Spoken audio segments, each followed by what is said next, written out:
Hello बच्चों, आज हम स्टार्ट करने जा रहे हैं बेटा super profit method and capitalization method. इससे पहले दो वीडियो मैंने बनाया हुआ है, उसको आप लोग ज़रूर देखें। एक थ्योरी का है और दूसरा आपका एवरेज प्रॉफिट मेथड का। ठीक है बच्चे। और जो बच्चे हमारे यहाँ इस चैनल पे न्यू आए हुए हैं वो प्लीज़ लाइक शेयर और सब्सक्राइब कर दें, ताकि मैं और भी अच्छे वीडियोज आपको दे पाऊँ और आप देख पाओ। बहुत ही ईजी मेथड से बेटा मैं यहाँ पे आपको समझाता हूँ। ठीक है।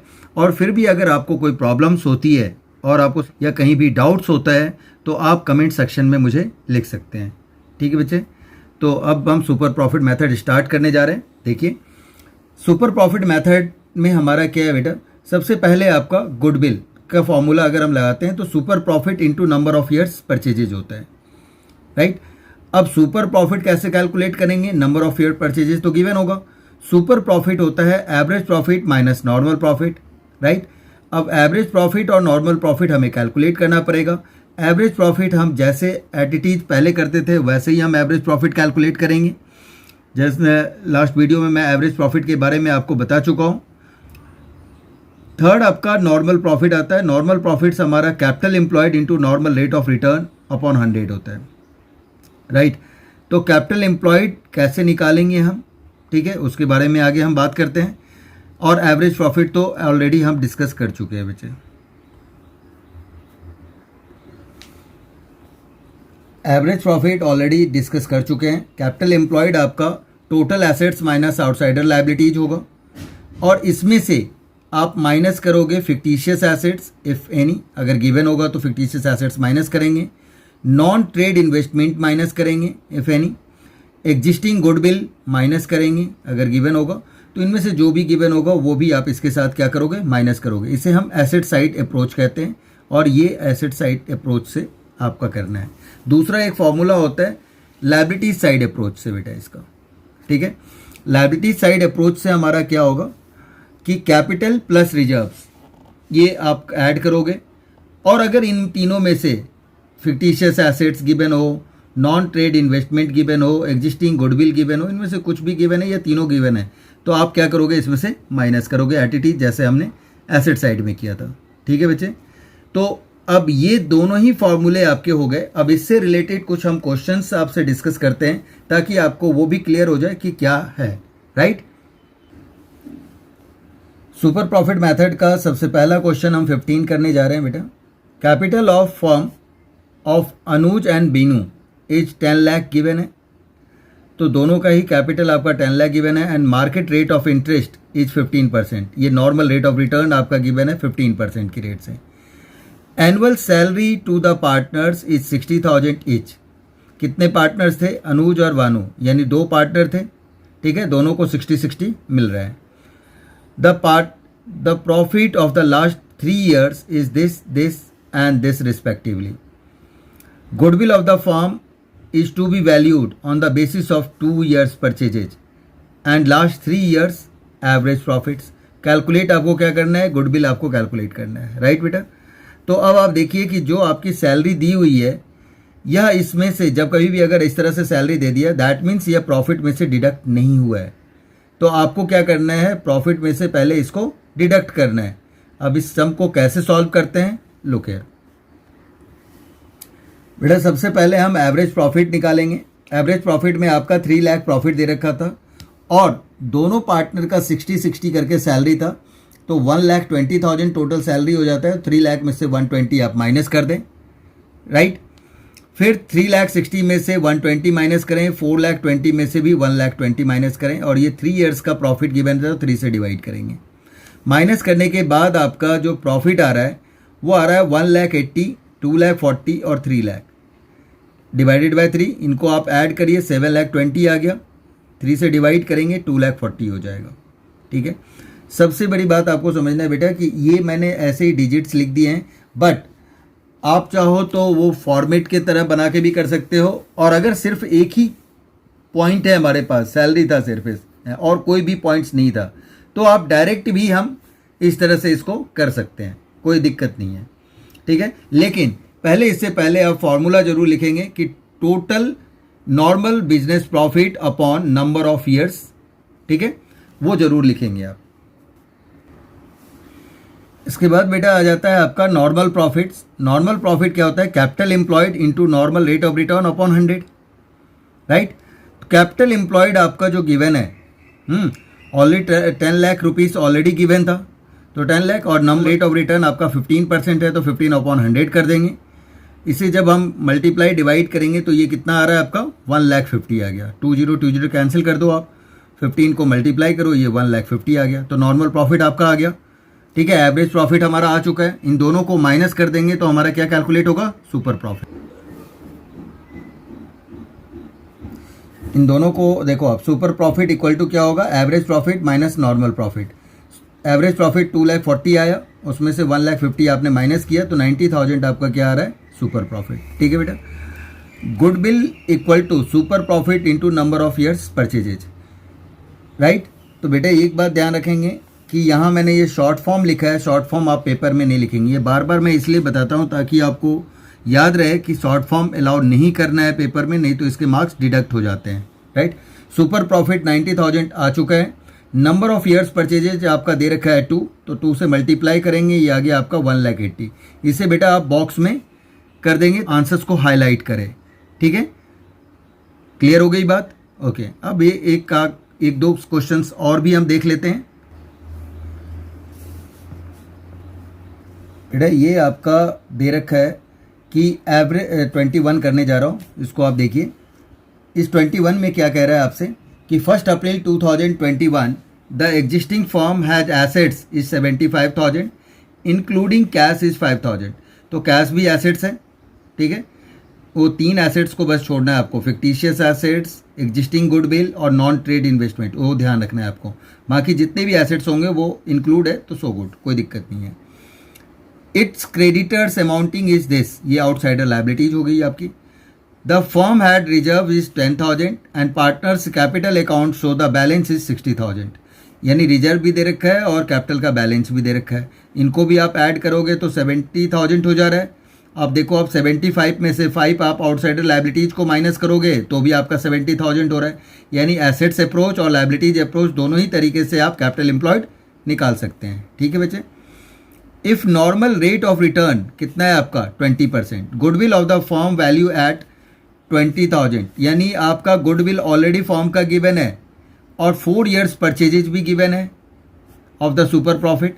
फाइंड आउट क्या करना है आपको? एवरेज प्रॉफिट निकालनी है इसमें, यानी ये उल्टा आपको इसमें करना है। तो आप देखिए कि किस तरह से इस क्वेश्चंस को सॉल्व किया जाता है। सबसे पहले हम क्या करेंगे? गुडविल का फॉर्मूला लिखेंगे, उल्टा स्टार्ट करना है। गुडविल इक्वल टू होता है super profit into number of years purchases, right. 24,000 आपका गुडविल की वैल्यू गिवन है, सुपर प्रॉफिट हमारे निकालना है हमें, तो ये तो एट इट इज आप लिख दो, और नंबर ऑफ ईयर्स आपका 4 गिवन है, राइट। तो आपका आ जाएगा सुपर प्रॉफिट आ जाएगा 24,000। अगर हम इस 4 को इस साइड ले जाते हैं तो डिवाइड हो जाएगा, सुपर प्रॉफिट को इधर ही रहने दो, ऐसा समझो आप। फिर उसको रिवर्स कर दो, तो 24 अपॉन 4। अब इसे आप डिवाइड करेंगे तो ये कितना आ जाएगा?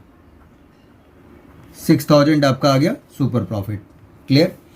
अब सुपर प्रॉफिट आ चुका है, हमें कैपिटल एम्प्लॉयड अब निकाल लेते हैं। आप कैपिटल एम्प्लॉयड हमारा दोनों ही अप्रोच से आ चुका होगा। Capital employed equal to total assets minus outsiders liabilities, that is creditors, ऐसे कह सकते हैं हम, ठीक है। इस लिखने का तरीका यही होगा बेटा। टोटल एसेट्स आपका 75 गिवन है, माइनस आउटसाइडर लायबिलिटीज आपकी 5,000 गिवन है। कोई भी एक अप्रोच से निकाल लो, 70,000 हो जाएगा। क्लियर है? अब इसके बाद हमारा नॉर्मल हम प्रॉफिट निकालेंगे। तो नॉर्मल प्रॉफिट, अब ये नॉर्मल वो प्रॉफिट नहीं है, वो नॉर्मल बिजनेस प्रॉफिट हम कहेंगे, या एक्चुअल एवरेज प्रॉफिट, उसे नॉर्मल बिजनेस प्रॉफिट कहा जाएगा, और ये आपका नॉर्मल प्रॉफिट होगा। अब इसका फॉर्मूला हमारा क्या है?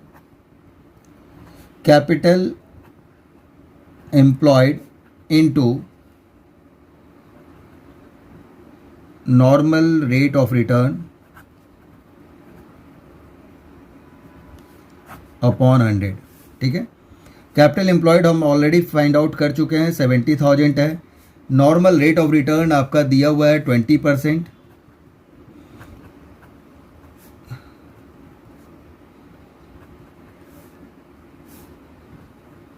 $14,000 ये आ गया नॉर्मल प्रॉफिट। अब सुपर प्रॉफिट का फॉर्मूला लगाएंगे हम। सुपर प्रॉफिट क्या होता है? Average profit minus normal profit, right. तो एवरेज प्रॉफिट तो आपको निकालनी है, ठीक है। सुपर प्रॉफिट ऑलरेडी आपका फाइंड आउट हो चुका है, कितना हो चुका है? 6,000, ठीक है। एंड ये आपको फाइंड आउट करनी है, तो हम एवरेज प्रॉफिट फाइंड आउट करेंगे। नॉर्मल प्रॉफिट हमारा 14,000 आ गया।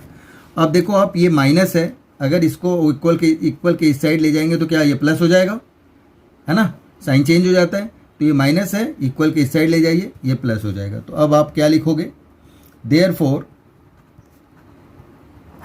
Average profit equal to 6,000 plus 14,000 rupees का साइन आप कॉमन ले लीजिए। अब यहाँ पे आपका हो जाएगा, इसको आप ऐड करते हो तो ये आपका क्या हो जा रहा है? 20,000। और यही आपको फाइंड आउट करना था। हो गया, आंसर आ गया। तो इसे बॉक्स में रख दीजिए। ईजी है, कोई ज़्यादा मुश्किल नहीं है।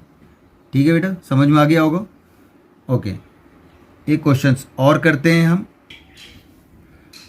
अब देखिए बेटा, एक 22 आपको बता रहा हूँ, इसमें आपको क्या कैलकुलेट करना है? Find out capital employed of the firm. तो कैपिटल एम्प्लॉयड निकालना है, राइट। तो हम कैसे करेंगे? फिर उसी तरह से हम रिवर्स वाला काम करेंगे। Average profit of the firm last few years is this. तो एवरेज प्रॉफिट ऑलरेडी गिवन है। नॉर्मल रेट ऑफ रिटर्न भी आपका 10% गिवन है। गुडविल आपका फर्म का 2,50,000 गिवन है और 4 ईयर्स नंबर ऑफ ईयर्स है। Purchases of super profit given है, राइट। तो नंबर ऑफ ईयर्स परचेजेज भी आपका गिवन है। तो आपको निकालना है कैपिटल एम्प्लॉयड। तो आप कैसे कैलकुलेट करते हैं? लो, अब देखिए आप, इसमें भी वही चीज़ें। सबसे पहले हम गुडविल का फॉर्मूला लगाएंगे। गुडविल इक्वल टू हो जाएगा आपका super profit into number of years purchases, right. तो नंबर ऑफ ईयर्स परचेजेज आ जाएगा। अब हमारा जो गिवन है गुडविल की वैल्यू, उसको आप लिख दो। तो गुडविल की वैल्यू आपका गिवन है 2,50,000, ठीक है। सुपर प्रॉफिट आपका निकालना है और नंबर ऑफ ईयर्स आपका गिवन है 4। तो अब आप डिवाइड करते हो सुपर प्रॉफिट, ये 4 इस साइड आएगा तो डिवाइड हो जाएगा। तो हम उसको फिर रिवर्स करने वाले काम, 2,50,000 डिवाइडेड बाय 4 कर देंगे।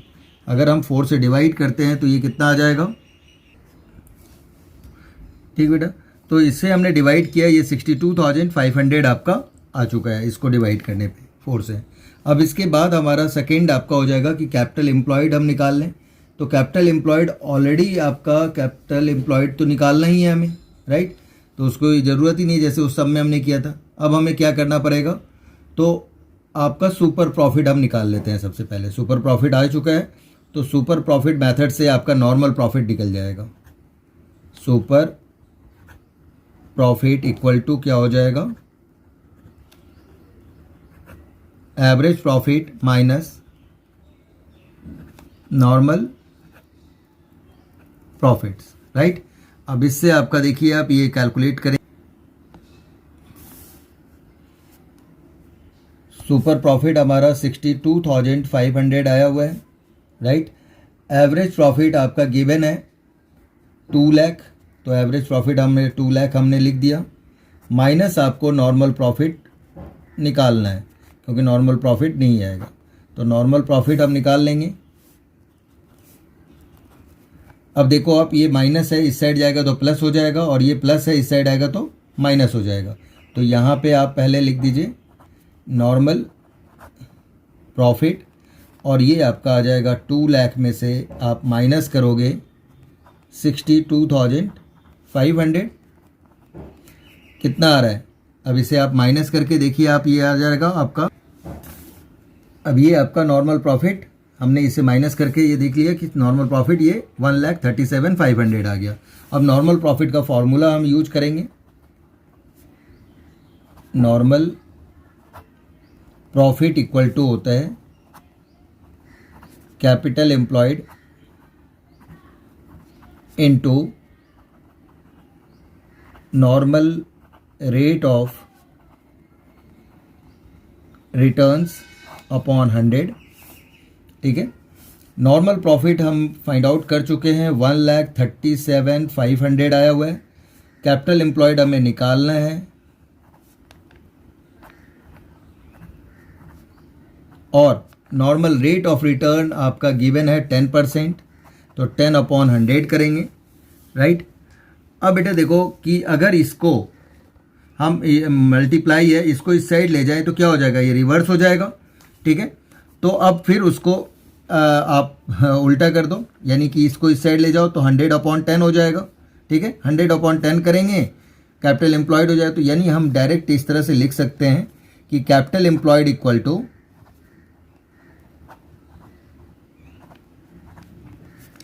1,37,500 इंटू 100/10।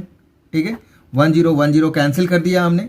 अब ये सिंपल हो गया, 1,375,1230, तो 13,75,000 आपका क्या आ गया, कैपिटल एम्प्लॉयड आ गया।